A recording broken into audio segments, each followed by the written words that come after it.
Find me on an island, searching for the silence. I don't need nobody.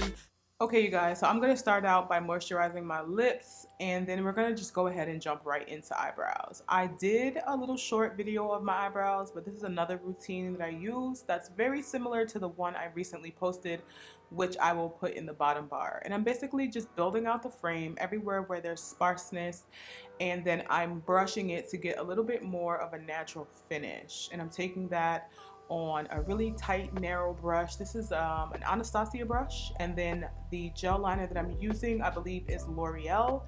Either L'Oreal or Maybelline, but this is definitely a drugstore product, and I absolutely love it for longevity and for getting a crisp finish. I also wanted to talk in this video about You People, because I said it was cute in my last video, and I thought on it a little bit more. Go ahead and stroke out the beginning of that brow and make sure to get that tail nice and crisp.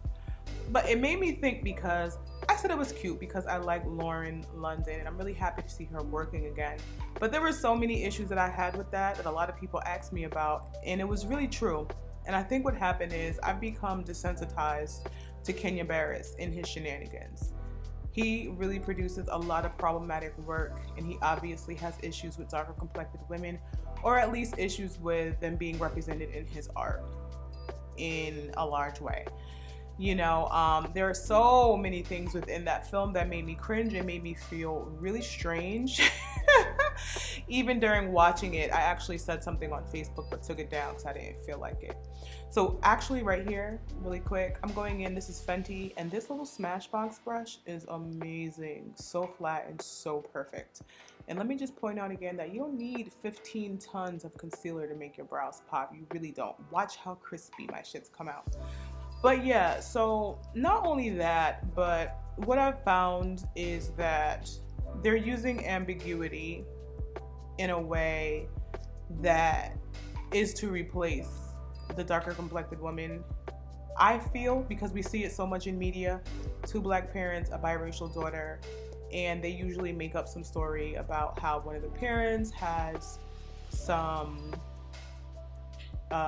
white ancestor, and then that kind of makes up for it, and then she crept into that generation. And it's just really strange. A lot of these things have been pointed out in a lot of other videos as well.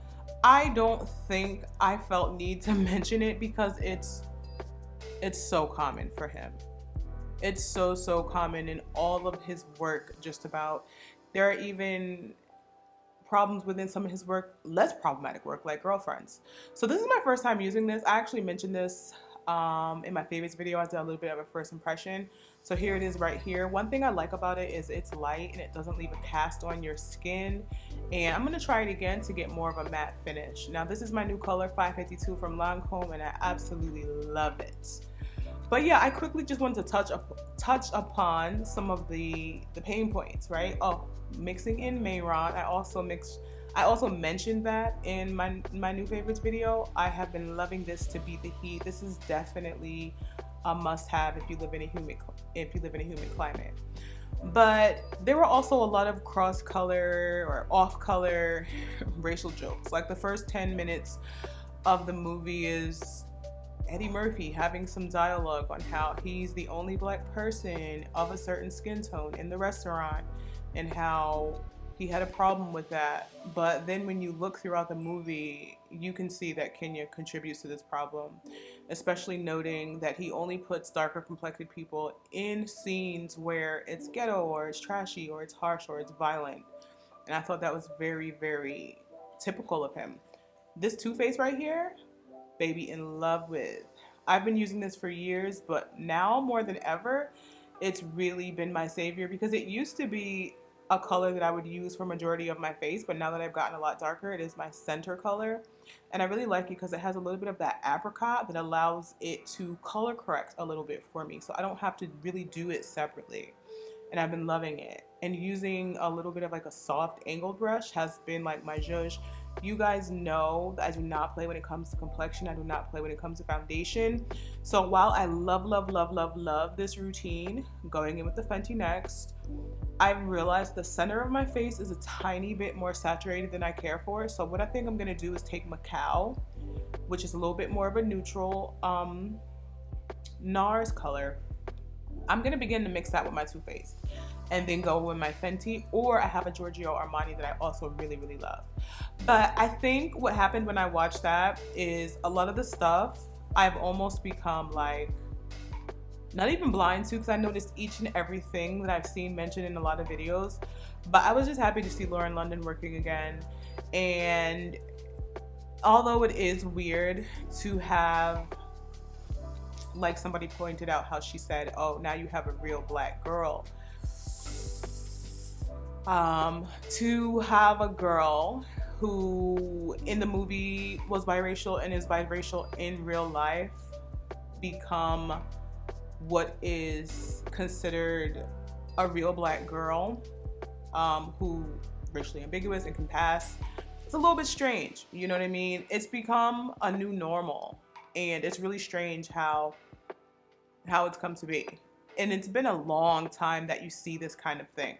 In all the shows, you have two parents that are black or are a non biracial skin texture, and they have usually a biracial daughter. As a young girl, I always noted that was the truth, even in cartoons. So now I'm going in the center of my face and I'm setting. Now this is Dermablend. No, actually, did I use Prime Beauty? I'm sorry, I might have used the Prime Beauty. I completely got caught up in what I was saying. But what I will say too, this size brush is a brush that everybody needs in their kit. I'm gonna have to do an updated video because this is a size brush that everybody needs in their kit. I see so many people doing their powder with brushes that are just way too big and too fluffy, and it completely distorts your makeup. I want you guys to get the absolute best from your foundation, and I think that comes with using detailed brush sizes. But I just wanted to re-point those things out because it's not something that goes unnoticed. I just think I don't expect much from him.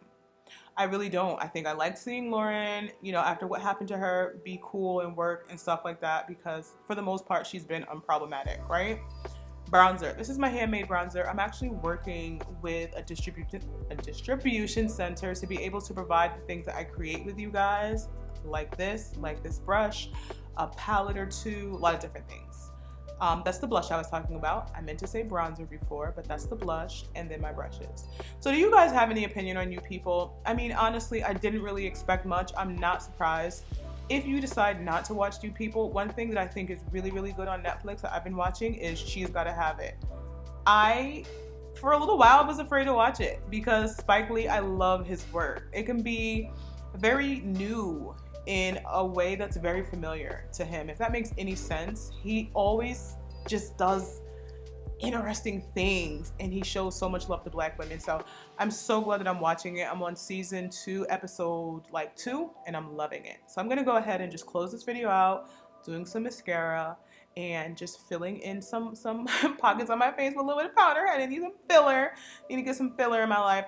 And I hope you guys like this routine. Make sure to take note of the notes and check out my latest videos that will be in the bottom bar, as well as the products. As always, guys, thank you so much for commenting, rating, and subscribing. I'll be in touch, and hopefully you'll do the same. Bye, guys.